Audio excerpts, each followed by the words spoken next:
They ever wondered who's really running the show in Canada? Let's talk about the cabinet and why it's a big deal for you in 2025. Think of the cabinet as the country's executive team, led by the Prime Minister. It's made up of ministers who head up crucial departments like finance, health, national defense, and immigration. These are the people setting the national agenda. So, what's on their plate for 2025?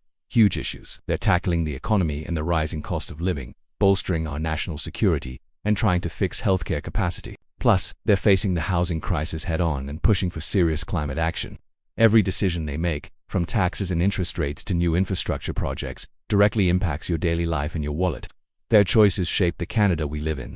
Want to understand how these decisions will affect you? Subscribe for our deep dives into each ministry and get monthly updates on what the cabinet is doing.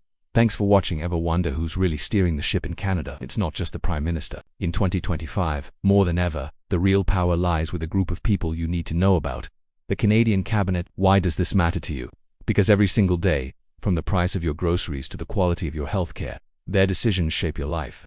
So, let's pull back the curtain and see who they are, what they do, and what's on their plate for 2025. First, what exactly is the Cabinet? Think of it as the board of directors for the country. It's made up of members of Parliament, called ministers, who are handpicked by the Prime Minister. Each minister is in charge of a specific government department, known as a portfolio.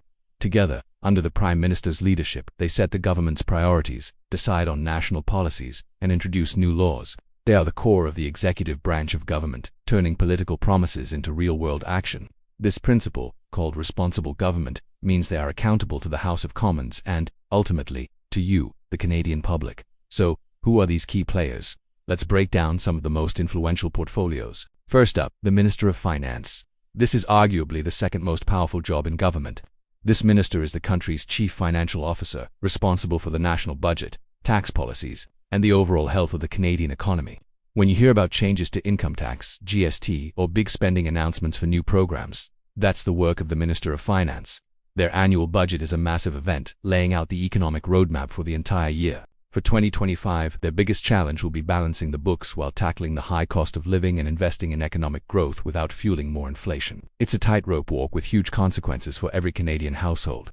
Next, we have the Minister of Foreign Affairs. This is Canada's top diplomat. They manage our relationships with other countries, represent Canada at international forums like the United Nations and the G7, and oversee our network of embassies and consulates around the world. In a world facing geopolitical instability, trade disputes, and global crises, this role is crucial. In 2025, they'll be focused on navigating complex relationships with major powers, managing trade agreements, and promoting Canadian values like democracy and human rights on the world stage. Their work ensures Canada has a voice and a respected place in global conversations. Then there's the Minister of National Defense. This minister is in charge of the Canadian Armed Forces. They're responsible for protecting our sovereignty, defending North America alongside the United States through NORAD, and contributing to international peace and security missions. With growing global tensions and new threats in cyberspace and the Arctic, this portfolio has never been more important. For 2025, key priorities will include modernizing our military equipment, recruiting and retaining personnel, and defining Canada's role in international security alliances like NATO. Of course, we can't forget the Minister of Health. The pandemic put this role front and center, but their work is always vital while provinces manage the day-to-day delivery of healthcare. The Federal Health Minister is responsible for upholding the Canada Health Act, funding healthcare through transfer payments, regulating drugs and medical devices, and responding to national health crises. In 2025, the focus will be on strengthening our healthcare system's capacity, addressing staffing shortages, improving access to mental health services, and preparing for future public health emergencies. Let's talk about the Minister of Justice and Attorney General of Canada. This minister wears two hats. As Minister of Justice, they oversee the development of justice policy and draft government legislation. As Attorney General, they are the chief law officer for the government, providing legal advice and representing the Crown in legal proceedings. They are the guardian of our justice system. Key issues for 2025 will likely include criminal justice reform, addressing systemic issues within the legal system, and appointing judges to federal courts. Another hugely important portfolio is immigration, refugees, and citizenship. This minister manages who comes to Canada, whether as skilled workers, family members, or refugees. They set immigration targets, oversee the processing of applications, and manage our citizenship programs. Immigration is a major driver of our economy and cultural diversity. In 2025, the minister will be balancing high immigration targets with the need to ensure newcomers have the support and resources they need to succeed, including housing and jobs. Now, let's turn to the Minister of Environment and Climate Change. This is a big one. This minister leads Canada's fight against climate change. They are responsible for policies like the carbon tax, developing regulations to reduce emissions from industries, investing in green technology, and protecting our natural environment. As the impacts of climate change become more apparent, this role is under intense scrutiny. The 2025 agenda will be packed with advancing Canada's emissions reduction targets, investing in a clean energy transition, and working with provinces and international partners on climate action. Closely related is the Minister of Housing, Infrastructure and Communities. With a housing crisis affecting Canadians across the country, this minister has one of the toughest jobs. They're responsible for the national housing strategy and for funding major infrastructure projects like public transit, bridges, and water treatment facilities.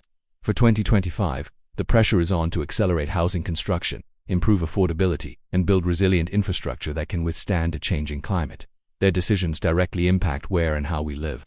We also have the Minister of Transport. This minister oversees the safety and security of our entire transportation network here, rail, marine, and roads. From airport delays to supply chain issues at our ports, their portfolio is always in motion. In 2025, they'll be focused on improving the reliability of our supply chains, investing in green transportation options, and ensuring our travel systems are safe and efficient for all Canadians. Finally, let's touch on the Minister of International Trade, Export Promotion, Small Business and Economic Development. This minister is all about growing our economy. They negotiate and implement trade deals, help Canadian businesses export their products to the world, and support entrepreneurs and small businesses here at home. For 2025, they'll be working to diversify our trade partners, open new markets for Canadian goods, and help our businesses compete and innovate on a global scale. So, now that we know who's in the room, what are the hot-button issues they'll be tackling in 2025? It all comes down to the challenges facing Canadians right now. The economy and the cost of living will be priority number one. People are feeling the pinch from inflation, high interest rates, and soaring grocery and gas prices. The cabinet will have to find ways to provide relief without making inflation worse. This involves a delicate dance between the Minister of Finance, who controls the budget, and ministers in charge of economic development and jobs. National security is another major focus. In an increasingly unpredictable world, the Ministers of National Defence and Foreign Affairs will be working to protect Canadian interests at home and abroad. This includes modernizing our military, defending against cyber attacks, and managing our relationship with global powers. Healthcare capacity remains a critical concern. Canadians are worried about long wait times, hospital overcrowding, and a shortage of family doctors.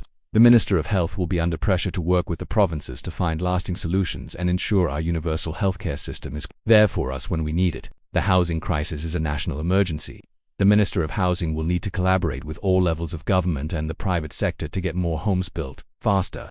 This isn't just about building houses, it's about building communities with the right infrastructure and services. And of course, climate action. The Minister of Environment will be pushing forward with Canada's climate plan, but they'll face challenges in balancing environmental goals with economic realities, especially in resource-dependent regions. Finally, innovation and technology.